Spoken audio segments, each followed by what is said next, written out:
Osiris.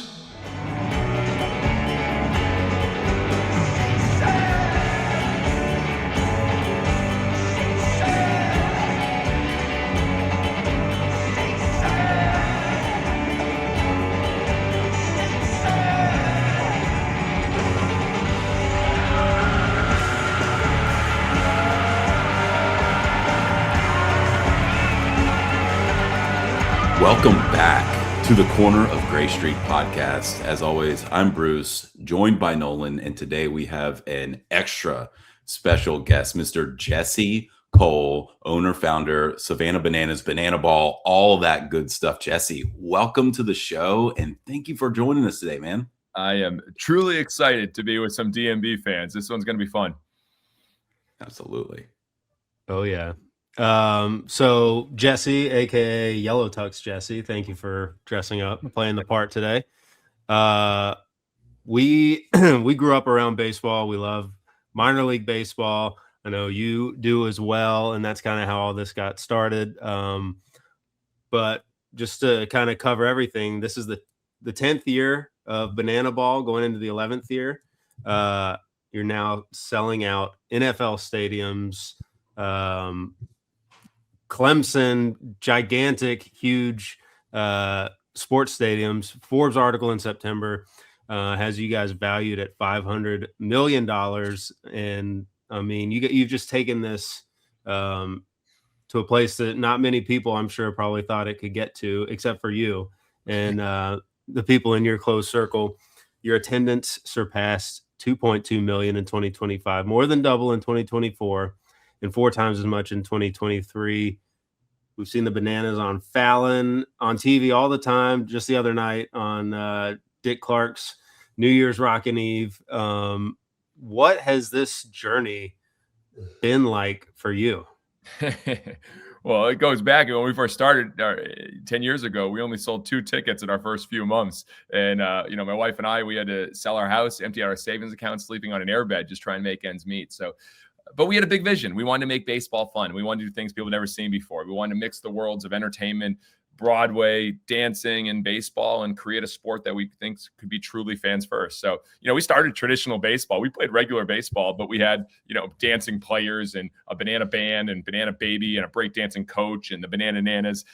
We made it fun, but we realized that the game of baseball still needed some work. So we changed the game, created Banana Ball with fans catching foul balls for an out, 2-hour time limit, no bunting. If you bunt, you're thrown out of the game because bunting sucks. We literally changed all the rules, and we've created now 6 teams. And what's amazing to see the journey, it's, building from live experiences similar to Dave Matthews Band, just going all over the country to build fans, one fan at a time.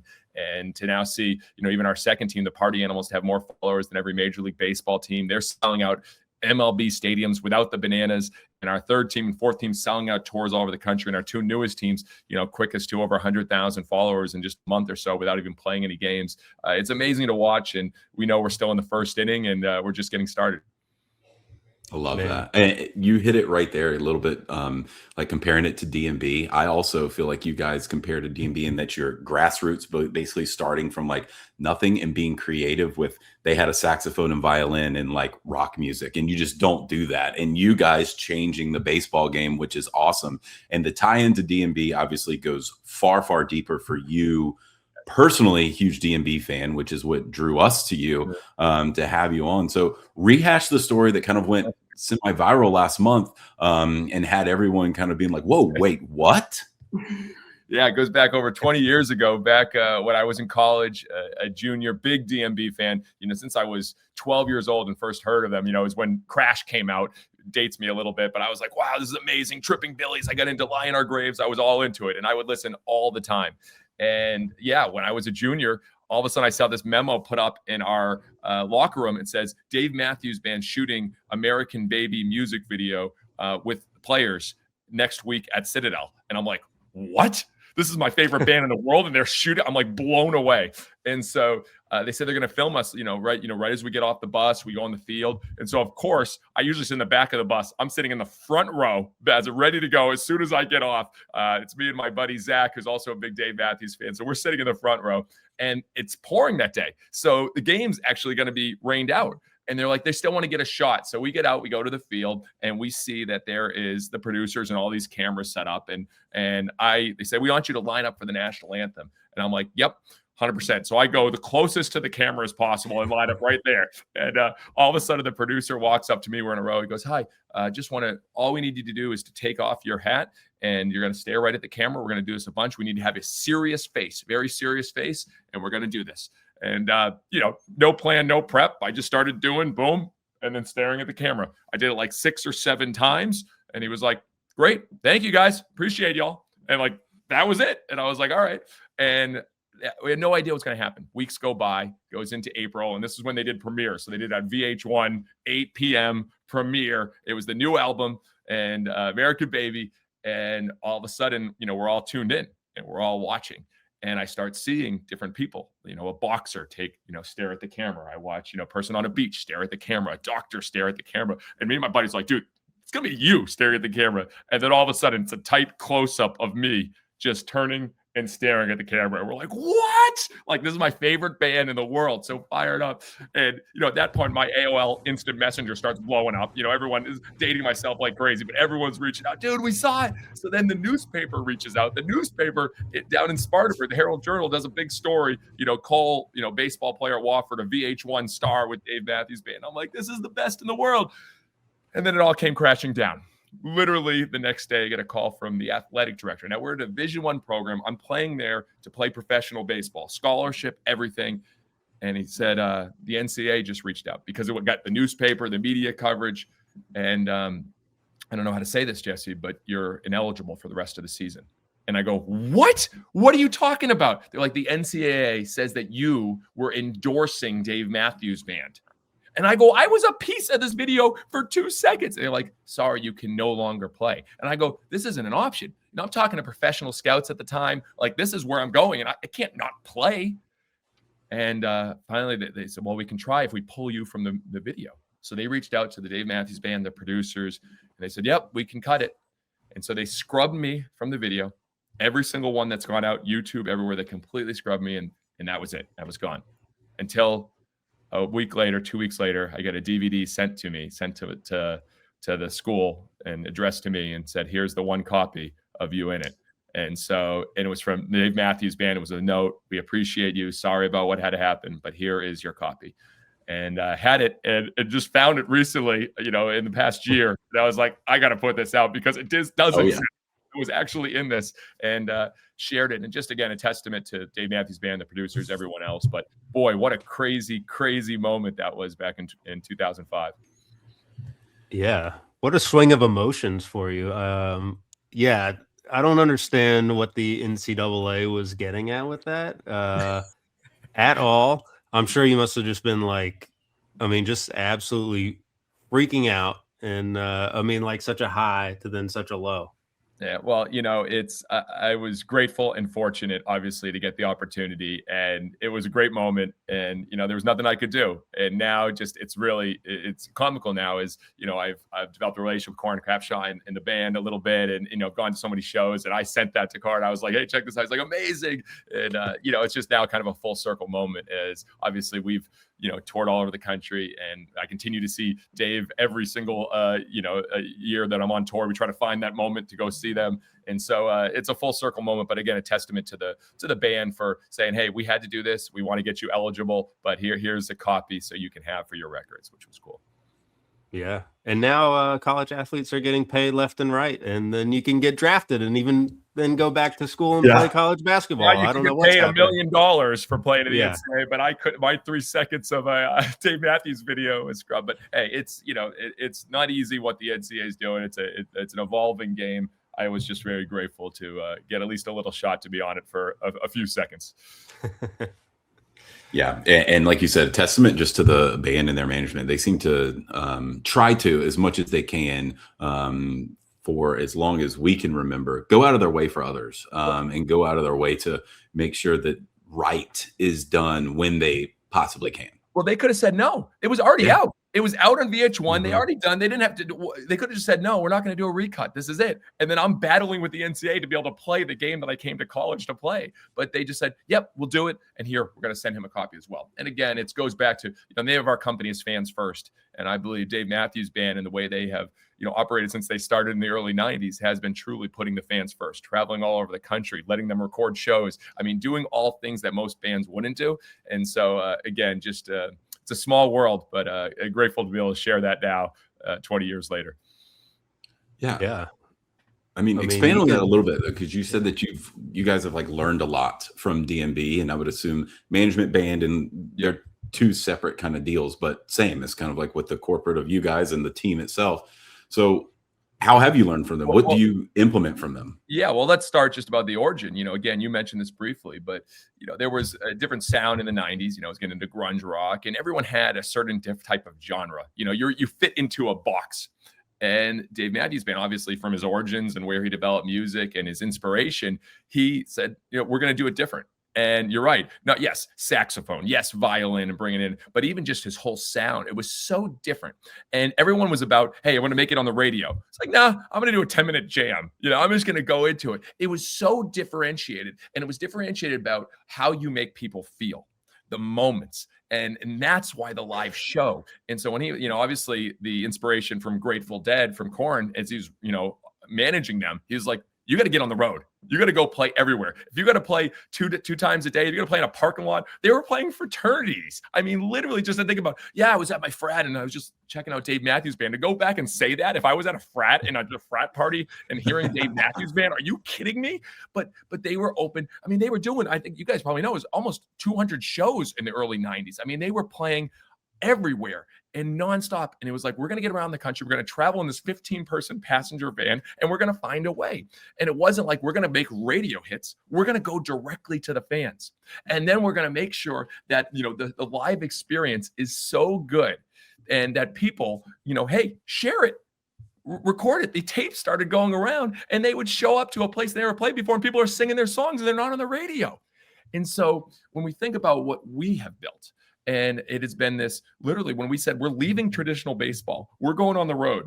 We did 33 cities all around the country, places that never even heard of us. We're going there, and we're going to put on a show, and we're going to create moments that people have never seen before. We're going to make sure there's huge dances and huge performances. We're going to march and meet the fans before the game even starts, hours. And we're going to go out and interact with them. And you watch, everyone's got their cameras up because they've never seen anything like that. And they're recording it and they're sharing it, just like Dave Matthews shared their tapes. And then social media, again, we gave it away all for free. We shared everything. And we put all of our games for free on YouTube. And we still, to this day, every game is free. We're leaving millions of dollars on the table, because we believe, hey, we want to share this with people, and we want it to be shared. It's a feeling, it's an emotion, it's a community that was built. And then to top it off with one of the biggest lessons, which we haven't shared much publicly at all, it's kind of a secret little thing we've been building, is our K Club. The Warehouse Club was brilliant. Brilliant. He was like, all right, biggest thing that's challenged to get tickets, and we want to build a community. And again, the Dave Matthews Band was the biggest touring act in the 2000s. People don't even realize it. They think about, they're the biggest touring act, the highest gross revenue. They're doing more shows than everyone else. And there was huge demand, and there's still huge demand today. And they haven't had a radio hit in whatever. And so we said, all right. He said, we're going to build a warehouse club, $35, and you get the access to get tickets. We now have a wait list that's over 4.2 million to get tickets. We have to do a lottery every year. But people don't know, 3 years ago, we started building a K Club for our biggest fans. We didn't put it public. We kind of have it hidden on our website. People could find it.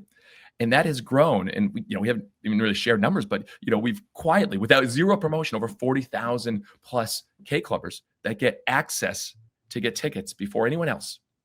And they get to go all around the country. We have a community built on Facebook where they just talk all the time. They're sharing notes. And, they pay a one-time fee for a year. They get the access. And then we have these special K Club meet and greets. You get to come in early, these places. You get to do things. We have special merchandise for them. Guys, that's the Warehouse Club. And, I think about that and inspiration also from obviously Jeff Bezos learned off from Amazon and Amazon Prime and Costco. You build this community. And so we have built that. And yeah, it's going to be over. If we wanted to, it could be 100,000, 200,000, but we're quietly building it because we want to make sure it's the best fans. We're having almost a 90% redemption come back the next year. And just because of this community that we're building. And so the Warehouse Club, the live strategy, give it all to the fans. So much we have learned from Dave Matthews Band. Every single show is completely different too. People don't realize that. We do 10 to 15 brand new things every single night. As you guys know, you can go to a whole weekend of Dave Matthews Band and you'll hear completely different songs, very similar to the Grateful Dead when they would tour. And so we want to make sure people could come every single night and see something they've never seen before and still get inspired and still feel joy and have fun and feel a part of something. Guys, that's DMB through and through. So I've never shared all this publicly, but that's why I love them so much, because I have that feeling. I get to be a fan and I want our fans to feel what I get to feel when I go in and all of a sudden hear just a jam session of going on. I'm like, oh, this is a 20-minute seek up. All right, buckle up. Here we go. Let's do this. All right. And get excited, and the feeling of best of what's around when they just start jamming, you feel a part of something. Like, those are the moments that I truly love, and I try to create that. And I know it's long-winded, but even our Banana Band, we have a pep band. Oh, you better believe I had them learn Ants Marching, Gray Street, Tripping Billies. And our Banana Band, they know it when I come up. Like, they know, and I'll sign to the last fan leaves. If I get there and it's like a long set, long day, they look at each other like, yeah, let's do it. It's Gray Street, Tripping Billies. Let's go into it. And they just start like, yeah, let's do this. And I just start jamming, and you can feel it. And people start watching our saxophone player just absolutely rip it. No Leroy Moore, no Jeff Coffin, but boy, he's Sexy Sax is pretty impressive for us. That's his name, Sexy Sax. So anyways, that's part of, it's just so much a feeling, and we've learned so much, and I'm tremendously grateful for the band. Yeah. I mean, I'm going to guess just about everybody listening to this had no idea that DMB and the Savannah Bananas were connected like that. It's incredible. I love that you guys have the same kind of trajectory to the grassroots movement. The way you guys have dominated social media, I mean, just hundreds of millions of views. I work in social, I work in sports. I just wanted to ask you before we talk more DMB, what was your social media strategy, and especially like starting out, because I'm dying to know. Well, everything we start about, whatever's normal, do the exact opposite. And is it fans first, and do we entertain always? So literally, our mission for day one: fans first, entertain always. Those 4 words guide us. So do what fans love and entertain always. So when you think about social media, it's like every day, what are we putting out? You learn by doing. We didn't know what we were doing. Our first TikTok was our group's coordinator dressed up as Cupid doing the Cupid shuffle. That made 0 sense. Like that, we had 12 views, but it was like, hey, all right, put one out the next day, put one out the next day. And so the big aha for us happened, we said we're going to be different. So yes, we had a senior citizen dance team, the Banana Bananas, like, let's show them. Yes, we have the Banana Band, the breakdancing coach, and that all happened our first year. But then the big aha happened for us was when Justin Timberlake's song came out, Can't Stop the Feeling. And that was in 2016. And we were like, ooh, can't stop the peeling, bananas. We're like, let's have fun with it. And so we were like, let's just do a music video. And guys, we'd never done a music video or anything like this, and it was just like staff, a little bit of players. And it was like, if you watch it back, it's actually funny because the lip singing was all just kind of like average. It was like, I got this feeling. Like, it was just so like, not even like low energy. I tried to bring the energy I could, but there was like, it wasn't even like well choreographed. We're like, just everyone, let's do a 4-minute. And we put it out on Facebook. And again, this is 26. And I remember driving in that morning. It was like every 10 minutes, like 20,000 views, another 20,000 views, another 20,000 views. I'm like, fans are like loving this. Like they are. And I'm like, it wasn't even that great, but it was showing us having fun, baseball players having fun, not taking themselves too seriously, singing, dancing. It was joy. And at that point I was like, oh, wow. All right, let's hire a full-time videographer. Let's start capturing. Let's start sharing this. And we were a college summer team back then. To hire a full-time videographer made 0 sense. But I saw the reaction to what we were doing. And if we create unique things every day at the ballpark that people haven't seen before on a baseball field, dances, singing, performances, celebrations, tricks, using props in different ways, promotions, and just capture it and share it with the world, we all have a way of seeing how the world responds. And luckily, we started doing that, and people started seeing a baseball team not act like a typical baseball team. And we attracted all the non-baseball fans. Some of the baseball fans were like, I don't want this. I'm out. Like, no. I was like, okay. And so, yeah. And so now it's just been a strategy where we hey, we make baseball fun, capture that, create new things every single night at the ballpark that no one's ever seen before, capture it, block it, rehearse it, script it, write it, do the choreography, the details that we do, how we capture everything, the lighting, the sound, the movements, and then just send it out to the world. And we've been relentless on that craft of everyday new things, capturing it, sharing with the world, and then learning every day how they respond, how we can get better. Man. It's pretty cool. It's really cool. I mean, like Nolan said, that's his field and his line of work, and I think we both at least share like the wow and like the admiration for that, because that's really that's innovative and cool, especially 10 years ago. I want to lean on that, Nolan. If you're in that world, what everyone does is they do the same things. Normal gets normal results. It's like, all right, let's show a home run. Let's show a three-pointer. Let's show the score. Let's talk about it. Everyone's playing the same game. Dave Matthews Band, they played a different game. They're not going to just try to get the number one singles, get on the radio. They're going to make a live experience that is dramatically different. And then what happens, it's so unique that everyone's sharing it with the world. That's building more fans. So what most sports teams do is they just hope they get the best players, they win, and there's great moments. You got to control the experience. Dave Matthews Band, they know what they're doing. They know what they're going to play, and they know the moments that are going to be truly special. They know when they bring out, was it Jake Simpson, the violinist? They know when they bring him out here what the response is going to be. They know people are going to go wild because we miss the fiddle and we miss the violin. And so like they understand, and they know, all right, I'm going to bring this person on. I'm going to do a jam like we've never done before. All right, then I'm going to do this. I'm going to tease this and go into Last Stop. They have an idea. Like, I mean, are you kidding me? American Baby intro and American Baby when American Baby hasn't played for years. All right. Yeah. They know that's going to get fans going wild. It's those moments. And so what most sports teams do is they give up control and hope for the best. We can't control what happens on the field. People don't realize this. We are not the Globetrotters. The game is not scripted. There are moments that are unbelievable, but we can create those walk-ups, those celebrations, those things we do in the upper deck that no one else does, the things we do in front of the stadium that no one else does. We can control a lot of that experience, and then we capture it and share it with the world. So then we go into every night, we're hedging our bets, not just hoping for a home run. Even a home run, that's not going to get the response unless they had a home run and our guy does tumbling all the way to home into a backflip, into a huge celebration, which, by the way, does happen a lot of the time. Then it's different. I go, guys, it's not just the home run, it's the celebration that goes with it. And so it's that attention to detail that I think a lot of sports teams, they just think about getting the best team, not about how do you create the best experience and create it so it's truly remarkable. That's the difference.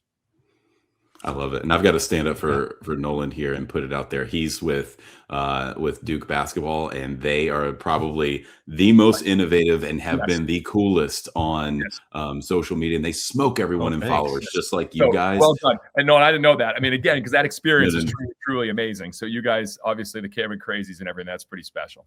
We got to do something, something Cameron and Bananas related. That'd be a fun. Well, I love it. See, the football and Cameron.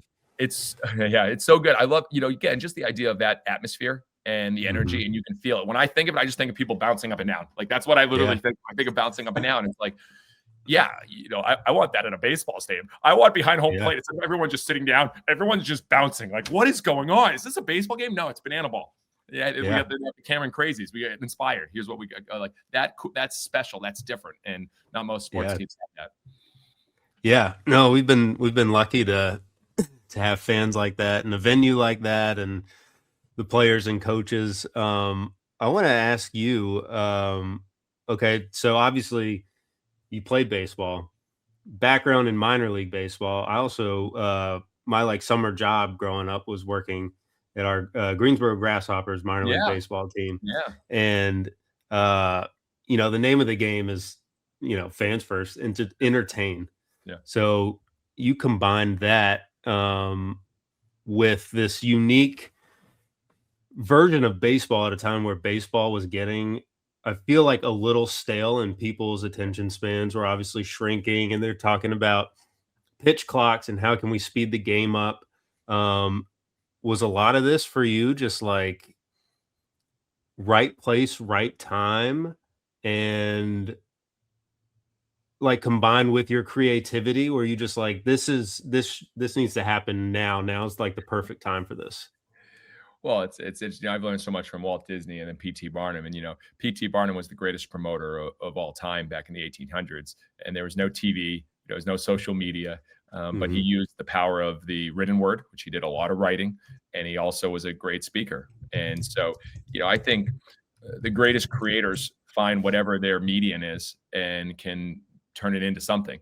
Walt Disney saw the power of television, and that's why he embraced TV. Well, first off, he started with the shorts and then the full length animated film. He's like, I'm going to turn this Snow White into a full length animated film. And then he's like, television. All the movie studios were like, no, stay away. Like we make our money in the theater. TV is going to take away from that. He's like, are you kidding me? This is just a great promotional tool for everything else. And then, obviously you had the internet come along and social media. Yes. I mean, fortunately, social media was just, really starting to climb as we started.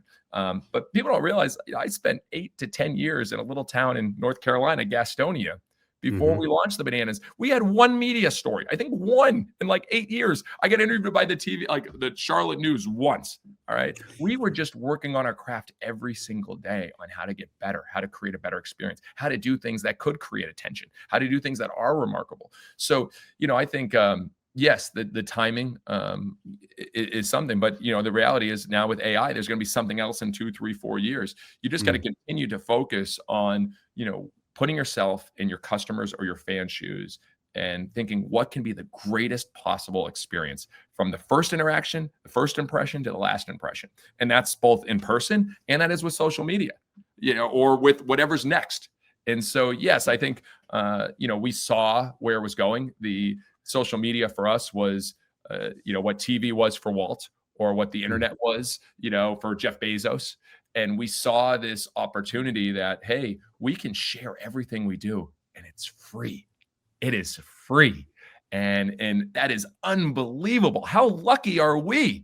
And so we just shared it with the world, and it's still a huge part of what we do. And we don't have to focus on, oh, we got to get a TV deal. We got to get a broadcast deal. No, we got our own medium right now, and we can share with the world. And if we create something great, our fans are going to share it with themselves as well on their social media. And so that's kind of how we looked at it. And we're ready for the next innovation and what's next. And we're just going to continue to go where our fans are going to go. And our fans don't necessarily know where they're going to go. But, if we put ourselves in our shoes and say, what will be truly remarkable for us, we'll try to create that.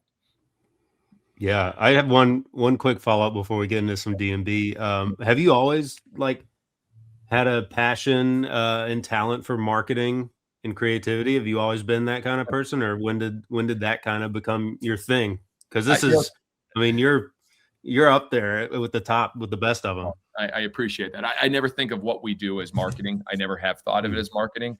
We don't have any salespeople on our staff. We don't believe in we believe in just creating something that we would love. And so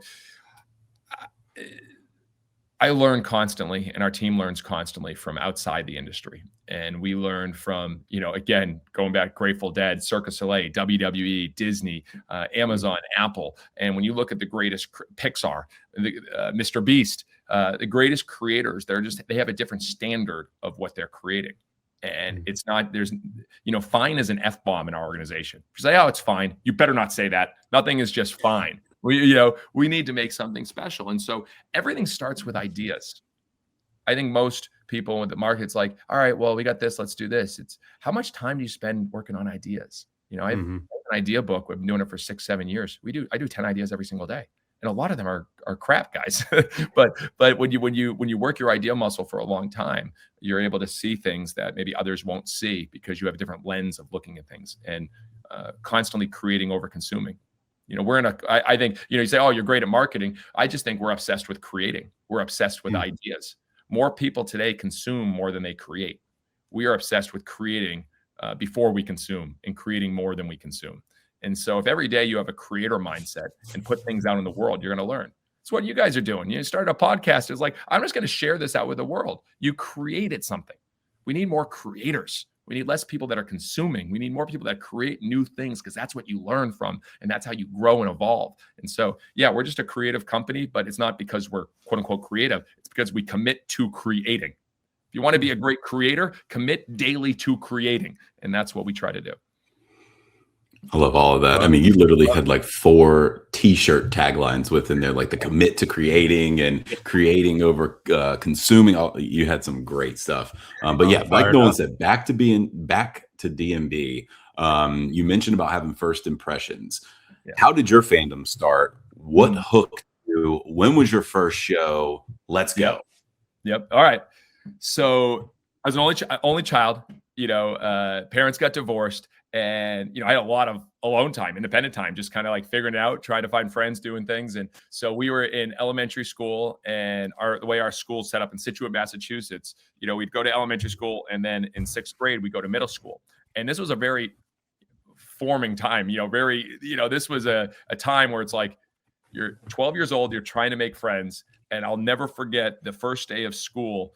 And so it's all these kids from other schools. Because there was 3 elementary schools. We all come together this middle school. And the first day of school, everyone's going around and asking, what's your favorite band? What's your favorite music?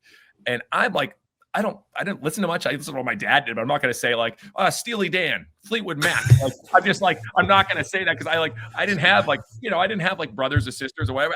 And just music wasn't a big part of my. So then all of a sudden, I remember like the first person, like, and she was like the most popular girl coming in. She's like, Dave Matthews Band. And then like another guy, like John Riley, like Dave Matthews Band. I'm like, who is this Dave Matthews Band? And I never even heard of him. So everyone's saying Dave Matthews Band.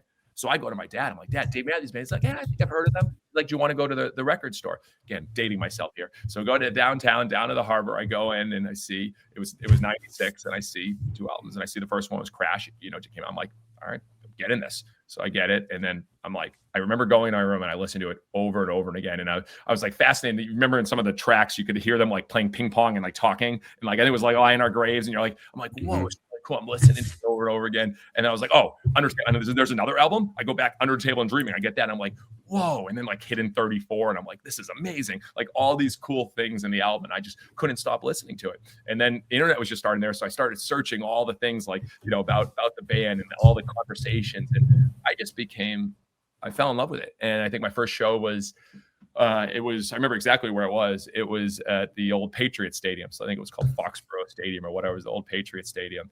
And I remember being the most disappointed I've ever been in my entire life. Not on the show, but because we had to get picked up by our parents or whatever. Like I was 15 or 16. And the person driving said, we have to be at 10:30 or 10:45, whatever the time was. And they weren't done with their show. And so they're like, we got to go. I'm like, no, they're not done with their show. And I remember walking out and hearing them play Ants Marching and the jam. And again, Matt, that jam and Ants Marching with Boyd going crazy. And I was like kicking things. I was my first show. I didn't get to see them. Oh, no. I had to be home on curfew. And, but, that was my first show. And obviously first of many more that I've got to. But yeah, there's moments, I've captured the last few years on tour. I was in Indianapolis. We went to the show at Noblesville with one of my coaches. And last year we were in Philly playing at the Philly Stadium Citizens Bank. We went to the Camden show. And, I'm just recording without it. It's like a moment I get to feel truly alive with everyone. And it's been something that's fun. A lot of our coaches and our announcer, our people, we go now. And it's just become a great part of our annual tradition when we can make it happen. Real quick, Jesse, was that Foxborough 98? Was 98 your first one? That if you're looking back, that sounds very familiar. Bela Fleck guessed it a bunch of times. First time Big Voice Jack. First time Lovely Ladies. Ants Marching late in the show. Taylor. You'd have to Ants Marching close the encore. Right. Crash Into Me and Ants Marching encore. There you go. So you were probably, if they're trying to get you out encore, you've got Crash, which was their biggest hit, and then Ants right there. And I can totally kicking things, as a. But yeah, and then Bela. What a show, Jesus! Yeah, Bela, your first show, man. Yeah. How many shows have you been to? Have you? It's not nearly. It's probably in that 10, 12 range. I would say it's. There were years where I just couldn't go and I wasn't able to go. Okay. I've been to a bunch in Charlotte. I went because I'm around here. But yeah, it's been fun. The last few have really stood out because, I connected with the band and Corn in the group, so they took us backstage, and it was very interesting. So I'm hanging out with our coaches, and there's Carter's jamming, and we're having and all of a sudden I got again so disappointed because I looked to the left and this is 2 songs in and they got the whole set list there. And I was like, oh, no. I can't not look. You can't not look. But it takes away part of the excitement of it. You never know what they're going to play next. And I saw the whole set list, and so did our coaches. And they were like, but it was still a really special experience to see. And then the commitment, one person audio engineer solely on Carter that's just focused on him and watching him on every step and paying attention when he needs to get him sticks or gloves, and it's just obviously one of the greatest drummers in the world. The obsession is in the detail. That tour, the group that has just traveled with them for so long, just so much respect for their craft. That's amazing. Have you met the band before? No, we were going to. It didn't work out, so it hasn't worked out. I'm sure it will one of these days. Obviously, it's crazy. It's so different because it's not something that like Dave or the band would fit on, but we've had so many bands that we've teamed up with at our games in front of sold out crowds, whether it's like, All American Rejects coming out or Train, Pat Monahan, and, obviously the 50 Cents and Chance the Rapper and a lot of country artists that come out. But like, that would be, even if it was just Dave, that'd be kind of with the Banana Band who knows their songs and to come out, like that would be one of those really cool moments. Oh, amazing. I always think about those moments. Like, we have a moment every night called it's the yellow moment with in the 8th inning, we turn off all the lights and everyone puts their flashlight in and the whole stadium singing yellow. Look at the stars. Look how they shine for you. It was all yellow. It's a goosebumps moment. I've seen it with 80,000 people and you look around and, so fortunate that we were able to connect with Chris Martin and Coldplay. And so they invited us out to their show this past year. And we had a Jumbotron moment that was not nearly like the other Jumbotron moment, but they showed us, and Chris Martin sang a song about the Savannah Bananas, and I connected with him after the show. So, there's moments that like, boy, that would be amazing to have him actually come sing Yellow live. But then Dave Matthews is my, biggest, band, obviously the most favorite band. That would be really special to find a way to have Dave and the group with us some nights. So even if even just Jeff jumping in with the saxophone or one of the guys or Rashawn, like that would be really cool with the band. But I think it could happen. You never know. Yeah. All you can do is ask. Infinite possibilities there. I feel like sliding a band member in there or just the entire band blended in with yours and just like no announcement, no nothing, just bam. And it was like, oh my God, that was them. We keep everything a surprise. So obviously, we have these walk-ups and performances that, Dave's song's more about jabs, but man, it would be so surprising. And you never know. Like those I believe anything can happen. And they have for us. We have been us having Savannah Bananas Day at Disneyland with a parade with thousands of people. Like I would never imagine that. And playing now football stadiums and 100,000 seat stadiums. So, I do actually think someday we will team up, and obviously I'm going to keep going to shows, and we're going to keep, enjoying those experiences. But maybe we can combine the worlds one day. Yeah. You have to. You mentioned about all the choreographed dances. Yes. Has there been a D&B themed dance yet? And if not, what would the first one be if you had your pick? Interesting. Because it's not like it is just like if you go to a concert, everyone's just swaying and kind of singing and having it. It's not like let's do a full choreograph like boom boom boom. It's not that type of music. That's a tough question. It's I guess I never shared this either. So when I played my sophomore and junior year, I would have headphones, and so that actually my junior and senior year, because it was after it came out. There was one song I listened to get me fired up to come into pitch, and it was every night. And I told my dad, I was like, Dad, if I get drafted, there was this like canvas. This person did like canvases with lyrics. It was like a couple $100. I said, Dad, if I get drafted, everything goes well, I want this canvas because this song has fired me up. In American Baby intro. And so she said like 1,000, it would fire me up. Dun, dun, dun, dun, dun. And like, I would get so fired. It's such a weird, like fire you up song, but like, I would get fired up. I'd be like strolling around. Like, I own the stadium, and I'd warm up and I'd be throwing harder than I ever. I listened to that every single time before I come out to pitch. And I was ready to take on the world. And again, that's not like, but I could say for someone that's a real Dave Matthews fan, a closer entrance coming out like she said, like it just there was something that for me that fired me up so much as he starts just yelling and going crazy, and the jam just gets louder and louder and louder. That was an amp song for me. So I don't know about the dance song, but that was the first one that came to mind. Oh, I love it. That'll get you fired up. That'll get the job done. That's what you see. It's obviously he puts a lot of emotion into the music, but like you see, like it looks like he's gonna lose it all. Like there's clips of him just like yelling. And it's like, I don't know how your voice is even staying right now. I don't know how you're gonna finish a show, but it's like I'm putting everything into this. Like that's what they've done since day one. They have literally gone everywhere for their fans.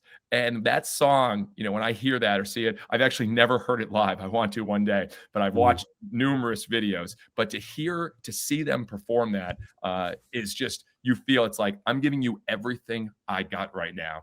And you can't not feel that emotion. And again, I'm feeling it watching on YouTube, or watching a live stream. And so I just, those are things that I think is truly a testament to the band and how much they put into their performances. Yeah. Anytime I see that, I'm like, how's he able to keep singing after that song? It's like you gave it all, like your voice, like, and there's stories about him taking shots into the neck just to keep singing. Like it's crazy, like what they do to perform. And so that's, again, people don't realize with our shows, we start at 2:00. We open we do a rope drop at 2:00 and we have our players signing. And then we literally have signing, and then we do a whole show in front of the stadium for an hour and a half. And then we have a whole march. And then we do another hour and a half performances and promotions before the game starts. And then we do a 2-hour show. And then we have a post-game plaza party for an hour. And then we sign to the last fan leaves, our cast. And that's every single night. It's 10+ hours. And when I think about Dave Matthews Band, or again, I don't want to get ripped apart on this podcast, but what Taylor Swift does with a 3-hour and 45-minute set she was doing this the Eras tour, you give so much more than what your fans are expecting. If you do it every single night and show up over and over again, your fans will keep supporting you. And obviously with Dave and Taylor, that has happened more than anyone. Yeah. Well, I used to think Dave was the busiest, hardest working guy, but I think it might be you. I mean, you're basically on tour, I would say. I mean, year round. And does it feel like that to you? Like we're going on tour? Yeah, well, we had to change the language. Everyone used, what do you do in the off season? It's the prep season, guys, because we only have a couple months to truly prepare for brand new shows.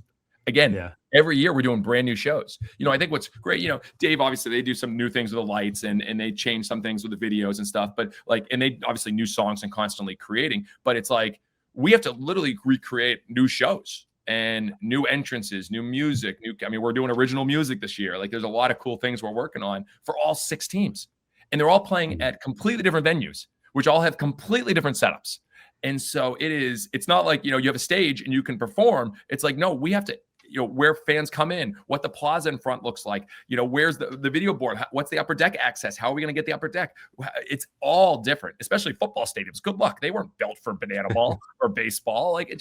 And so it is, and we bring a new cast. We're bringing new singers. We just signed a Broadway star. A guy literally left Broadway and was a star, Derek Klena, and now he's joining us with the Bananas. He's going to be singing, and he also played baseball at UCLA. And we're about to announce a big recording artist that actually has hits that people, a song that everyone knows. He's going on tour with our firefighters team. And so really, really kind of cool things that we're working on. And it takes a lot of time for those 2 months. And then we get into the season, and every week it's a brand new show, 3 brand new shows, and then 3 brand new shows, and then 3 brand new shows, up to 9 shows a week because there's 6 teams playing. And so it's a lot, but you got to love it. You got to love it. I love the thrill of doing something people have never seen before and seeing it. The times that it really works, it just hits and you're like, yes, you feel it. And it's, like the band looking around and you can see they're laughing. They're looking around. They're looking up at Carter and they're like, yep, we got it. We're here. It's those moments that I live for. It's what keeps you going. All right. Before we get into our patented rapid fire ending for you, Jesse, I've got one more thing. And everyone that's listened so far, I think that they can tell your energy, positivity, and creativity, drive to just innovate is something that you just don't get with a lot of people, right? You've honed in on several people that have inspired you over the years, but and it seems to be infectious throughout your entire Banana Ball organization, everything that you guys do, and in your entire orbit in general. Who or what do you attribute that to for you yourself? The positivity and the optimism, 100% for my dad. Truly, truly contagious. My dad, when I was a kid, the first time I came up to bat and I was nervous. People don't realize I used to be a very shy, introverted kid. I was an only child, didn't have a lot of friends. When I was really shy. My dad helped me get me out of my shell. And first time I came up to bat, I'm dragging my bat to T-ball, nervous, scared. And my dad yells, "Jess, swing hard in case you hit it. And that was just hilarious because that was the mindset, like just swing hard in case you hit it. And I started taking big swings when I was a kid, and man, swung and miss a lot. But when I made contact, I made pretty good contact. But my dad's always been my biggest mentor. I mean, as much as I read and learn from Walt Disney and everyone else, it's my dad. And I think your character is truly judged when you deal with adversity. And, you know, you can be great when things are great, but what about when, you know, you get hit in the face and something knocks you down? So it was 2013. My dad found out they had 2 forms of cancer. And one was, you know, the size of a tumor was the size of a pear outside of his liver. And they had to get to work on it right away. And this is before the Bananas. We have our small team in Gastonia. And my dad immediately was like, Jesse, don't come up here. I'm okay. I'm going to be in the hospital every day. We're going to get through this. I want you to stay working, keep doing it. I go, Dad, I want to come up. He's like, Jesse, please stay here. Scott, I'm going to get through this. We're going to be good. And so I called my dad every morning, first thing, see how he was. And every day I'd say, Dad, how you doing? He goes, Jess, I'm great. Tell me what's going on. What promotions you working on? What going on? And I'm like, Dad, no, really. He's like, I'm great, Jess. What's up? Every single day, his answer was, I'm great. Except one day. One day I said, Dad, how you doing? He goes, I'm good, Jess. What's going on? What's going on? And I was so thrown off by him saying good that I called my stepmother and I said, Diane, what's going on? He goes, Jesse, I didn't know he was going to make it last night. I've never seen someone, the chemo, everything. He was down on the ground. He was going through the worst pain I've ever seen. And he's okay, but I've never seen your dad like that. And my dad said he was good. And he focused on me and what we were doing. And a couple months later, they announced, you know, remission, cancer-free. And they said he was one of the most positive patients they've ever had at the hospital. And later on, as I've talked to my dad more, he goes, Jesse, it was just a season. We all have seasons in our life. I knew it was going to be a season. It was going to be challenging, but it's how you approach it. And so, you know, I think we all go through challenges daily, weekly, monthly. Some are much harder than others, but it's how you respond to things. And my dad taught me always to respond with, you know, positivity, spread that, be great, be great for someone else. And if you spread that, and if you're grateful and spread gratitude, you'll be great. You'll have a great outlook yourself, and you'll be better. And I think Booker T. Washington said it best. He goes, if you want to lift yourself up, lift others up. And so that mindset from my dad, you know, I said, when I show up with joy, show up with fun, show up with energy. And if you show up with that, it'll spread and it'll also come right back at you. And so very grateful for my dad and his positive outlook and optimism he shares with me every single day. Wow. Great question, Bruce, and great answer. That was powerful. You can tell you've really taken those words to heart in everything you guys do. All right, rapid fire time. Okay, got some fun stuff for you. So we were going to start out by asking you your DMB walk-up song, but we got that. You actually got the real one. Yeah. What is your favorite DMB song?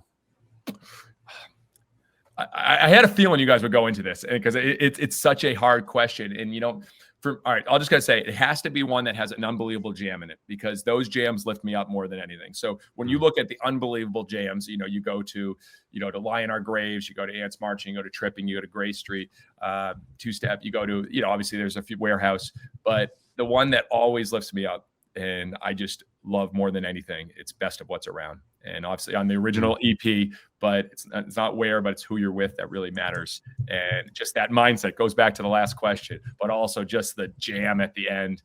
That's my go-to. 41 too. 41. So, all right, Best of What's Around. Best of What's Around, but 41 is right next to there because those jams, especially, you know, I love the long ones, but listener supported. That you watched Leroy and you watched Carter on the drums. That 3 minutes is the cleanest 3 minutes I've ever heard. Like, I cannot not listen to that and just feel better about the world. So Best of What's Around always, but 41 right there. Yes. I'm so glad you said the listener supported 41 too. You are exactly right. That little section of Roy and building up to like the peak, and when they come out, that's like if you were to studio-fy a live version, I feel like it would be that one. You're right. And again, I'm not taking away from like, it's just sometimes on the 20 minutes, it just kind of goes like, you got to build to build to build to build to build. And that's when you truly feel something. And like that was, they nailed it on that one. Yes, they did. Okay. Best concert you've ever been to. Doesn't have to be DMB. That's so tough. Oh, all right. That's so tough because they're all. Okay. This is a weird answer because it wasn't. So I've been to a lot of shows. Yes, I took my daughter to Taylor Swift, and that was great. And I've done a lot of different shows. I've had some very intimate ones, and with Stephen Kellogg and the Sixers, who I love him, and my wife, and done some really cool ones.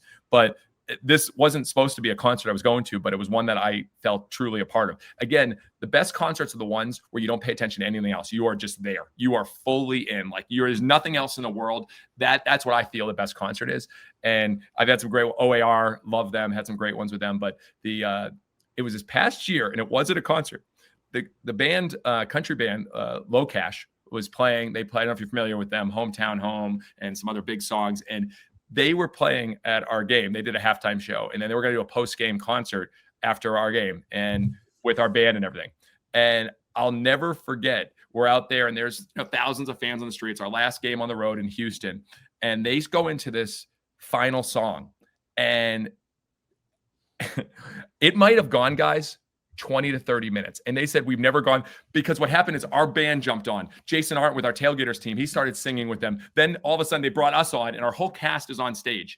And we are just literally dancing and jamming. It was like a moment, and no one wanted it to end. And they didn't let it end. And the fans they were getting more into it. And talk about a moment of building. The guitarist just kept jamming, and the drummer and everyone. And then our band's in there, and they're jamming, and everyone's just going and going. This wasn't a concert I expected. I was literally signing and meeting with fans, but I was like, I'm on stage and I'm at a concert, and this is the greatest concert in the world. I'm on stage and I'm living it as a fan. I'm not entertaining. I mean, I'm just like dancing and jumping and vibing and looking and saying like, I don't know how this ends, but just keep going. Like, and you're in that moment. And so that was one. And I immediately went to, I was like, we're doing this again, wherever. Like, I need this, because when you feel alive like that, and I looked at everyone else, everyone felt truly alive. And so that was a concert I didn't even literally go to. We like put it on, that I truly felt was really remarkable.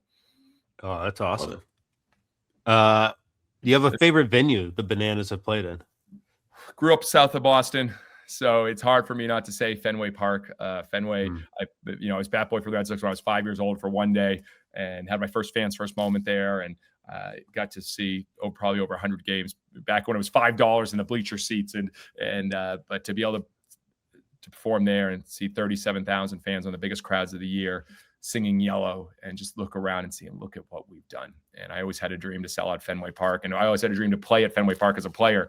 And now to do it 3 times, over 100,000 plus people there. And it's pretty remarkable. Wow. So you hit that goal. What's the next venue dream for the Bananas? It doesn't exist. So, it's so funny. And I'm not doing that kind of a joke. The players often get asked, and they say, if Jesse were to say we were playing on the moon, we'd probably end up playing on the moon. And I was like, why not, guys? If we can figure that out, that'd be a lot of fun. We'd have to figure out there's a lot of challenges there. But anyways, that's not my answer, is playing at the moon. But it is something that's never been done before. I like looking at there's a lot that are in the works. Well, let's say, like, no one expected us to play at a football stadium, play at a 100,000 seat stadium. Now, we're going to look at where's a pop-up opportunity, where's somewhere that people would never expect us. Why do we have to go so big? Could we go small? Could we do a game on a beach? Could we do an aircraft carrier? Could we do, obviously Dave Matthews, 120,000 people at Central Park. That'd be fun. And, obviously, why don't you just go Yankee Stadium? Well, we've already sold out Yankee Stadium 4 times. So, we already did. It's like, but Central Park, that would be pretty cool. And so, it also outrageously expensive to bring in all the seats and build a field. Yes. But again, I don't worry about the cost. I don't worry about the money. I think about, what could be truly amazing experience. So we haven't done it yet, but it'll be some place that people will say, I can't believe what they're doing. And that's what fires me up. Okay. So Savannah Bananas at Red Rocks. That would be like, boy, that was a great, boy, that first live CD you're talking about, two-step on that one, and best of what's around on that one. That was a pretty impressive first live release, like official live release. But everything so fast too back then. It's crazy. What's that? They played everything so fast, especially on that. Like, the energy is wild. 100%. And every jam wasn't too extended. It was the right amount of the jam, and which was really, they were so succinct. I might have to bring that back in the arsenal today. Yeah. Do you ever take off the yellow tux? Do you ever wear anything different? And how many yellow tuxes do you have?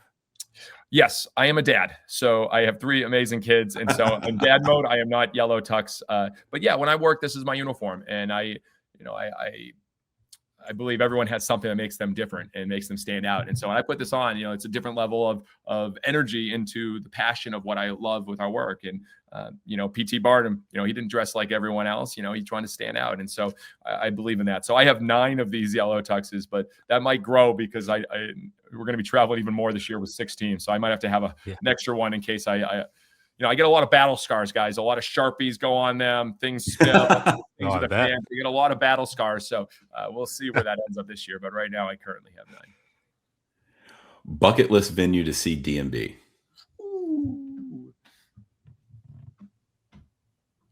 Obviously, the Gorge is, everyone goes there. That's because what I think is what's great is about that you can plan the whole weekend. And I love what we have made a mistake because of our tour. It's, we went to the first show in Camden. The second one was like, did you see what they did on the second one? And my guys like, we got to go to both. I'm like, we're on our own world tour. Like, how do we do that? And so like the idea of like, first, I think it's not just a one. If they're going to do 2 or 3, you got to see the whole, you got to go to all of them because again, each show, it's going to be a brand new show, which is, but yeah, I don't know. Again, my mindset isn't what have they done in the past. It's where could they go? And so where would be, it's again, it's not the giant. It's not like, the Rose Bowl or somewhere. It's somewhere that would be really unique and intimate, but you still get the full sound, full rock sound. I don't know. What are your answers? I'd love to see what you guys say. Sphere. Yep. Sphere. That's a. I wonder how. That scares me though, with how Dave would, seeing all his artwork that he does. Like, what is that? Yeah. Like, it could be the trippiest thing we've ever done because you don't know. And the Grugrux King, you're like going into this world. Like, it'd be very fascinating how, because he'd have a huge say in how they would interpret that. I saw the Eagles at the Sphere with my dad, and it was remarkable. I think, yes, but I'm also scared. I'm petrified of where Dave would take us on that journey. And so that's a great answer though. Oh, yeah, I've still never seen them at MSG, so I want to see them there. I've been to MSG. We saw Goose there this summer, but I haven't seen DMB there. Nolan has. You're right. You know what? I think it's like, where would they rise up? So like and I think they obviously put on a great show, but if it's like that, if Madison Square Garden, it's like, all right, we're taking this to another level, what they're going to provide, like that's interesting to me. Like, I would love to see one where they just do every 41 Liner Graves, Best of What's Around, Ants, Tripping, Gray. Like, I want to see the whole gauntlet of every jam, awesome song. I don't know if they've ever done that, but I would, they need a breather. So I'd let them get a few seconds of American Baby intro and then just go back into it. But but like I'd love to have like the ultimate jam set list. But like the rule is you have to be under like 10 minutes, 12 minutes. So it's gonna be a succinct jam of every awesome game over. I love it. See, I know Dave, guys. I'm not messing around. I know your stuff. For years. He's got his dream set list. He's got it planned out. I mean, that's good stuff. Yeah, I'm down. Proudest Monkey back in the day with Bella Fleck, and there was like a 20-30 minute version where they did an unbelievable jam. Proudest Monkey back in the day. That's one people don't think of the jam, but there's some unbelievable Proudest Monkey jams back in the day. We were just talking about Proudest Monkey in our latest episode. They had some what about some cool ones. Good Time? Why isn't Good Time Joy? Like, that was such a Good Time was such a good vibe. How come that never was studio? Like, some of those songs were so good. Joyride, like some of the, like I just Crazy Easy, like some of those were just real. It was a fun vibe, and they never went anywhere. I wanted them to be somewhere. I know. We talk about it all the time. Like, what happened to the 04 songs? Yeah, they were so fun. All right. But that was that good vibe because they were still that old into like, obviously they had a big transition when they went to more kind of the studio sound and then whatever. I was like, that was a really good transition. And obviously they got a lot of out with Sweet Up and Down and some of those other ones before with Lily White. But anyways, all right, now you just got to be going to a whole nother world. I'm sorry, guys. All right, well, one more for you. You could pick one place for DMB and the Bananas to co-headline. So same night, where would it be? You got to go Charlottesville, right? Let's go. You got to go Charlottesville. How do you not go out there? And you do Does Miller still exist? Yes. Yeah, it does. Okay, Miller's and Tracks. No. No, No. Trax is gone, but Miller's still exists. Yeah, you'd have to do a special. We'd go out there, special meet and greet with some of the players at Miller's. Yeah, the perfect world. You put Dave behind the bar, have him serve a few drinks, go way back, Oh and my have some gosh. fun there. So that would be way back. But yeah, Charlottesville, you do it big, and we could do the football stadium. We could do anywhere there. That would be fun. Dude, see, I his have a ideas feeling you can make it never happen. end. I What's know. that? I said I have a feeling you can make it happen. Yeah, I think we could look at a Charlottesville show. That'd be fun. Yeah, I went to UVA, and they redid, I think, all the baseball and like all these other portions of their athletic venue stuff. So I think that you guys could do several different places there. And downtown mall, just in general, where Miller's is, this long strip of all the bars and restaurants and shops and stuff. Great place for people to kind of congregate, hang out, mingle. That would be a fantastic kind of walkthrough for Bananas. Maybe you can get DMB on to the get a list now. marching band for that. It's on the list. I think we heard from about 300 or 400 cities last year about us coming, but now it's even more on the list. You've inspired me after this conversation. Wow. It's all corn stuff too. Like most of that stuff is, I'm pretty sure he at least has a hand in or owns like pretty much outright. So you've got the kind of just be like, Corn, I got the vision. We're doing it. Yeah, that'd be good. We'll live podcast from the game too. Love it. That's it. All right. Well, that was excellent. Jesse, thank you so much for spending, a ton of time with us. I know you're such a busy guy. But before we get you out of here completely, plug what you guys got coming up. Huge 2026, and anything that you want the world, the DMB world at least, to know about heading into the new year. Oh man, I'm fortunate at this point. I don't need to plug anything. This was a true joy to be with you guys and have fun. Again, I've never got to talk DMB like this, and so these days I get a lot of opportunities I never thought I'd get in my life. But to be with you guys to talk about something that's brought so much joy in my life was something I truly love with you guys. So hopefully continue to connect with the DMB community and meet more people, because I really, really love what the band and the community has built over the years, and so proud to be a part of it. Absolutely. Well, thanks for joining us. Thanks for all your time. So cool to learn more about the Bananas and the influence of DMB. It's incredible. But yeah, thank you so much, and we will see you next time on the corner of Great Street.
service.